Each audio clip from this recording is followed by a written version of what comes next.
Hello, this is Fred at the Gate with today's devotional. Please read Luke's Gospel, the second chapter, verses 1 through 7. And in this passage of Scripture, it's very familiar for most of us. It starts out by saying, in those days, Caesar Augustus issued a decree that a census should be taken of the entire Roman world. And so people had to come near and far to register. And this included Joseph and Mary, his fiancee, who at this point was great with child. And so in verse 7 it says, "And she gave birth to her firstborn, a son. She wrapped him in cloths and placed him in a manger because there was no room for them in the inn." And brothers and sisters, I want to ask the question, have you made room for Christ? We know this story all too well, how Joseph and Mary looking for a place, and see, God's timing is such that he had Christ to be born at such a time as this, when there were persons traveling to this location from all over the Roman world.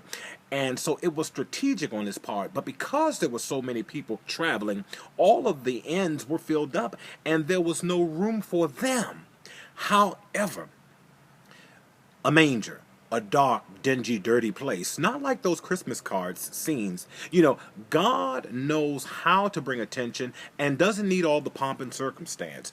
But the thing that just jumps out at me is that 7th verse, there was no room for them in the inn, meaning there was no room made for Christ in the usual places. And so my question to all of you, have you made room for Christ? Have you made room for Christ in your heart?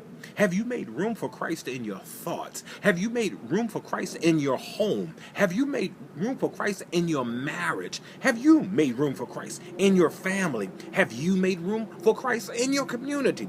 Have you made room for Christ on your job? Have you made room for Christ with your finances? Have you made room for Christ with your talents, your skills, your abilities? Have you made room for Christ with your knowledge? Have you made room for Christ with your time? In short, have you made room for Christ with your life? My brothers and sisters, as we're getting closer and closer to Christmas Day, as we commemorate and celebrate the birth of Jesus Christ, have you made room for Christ in your life?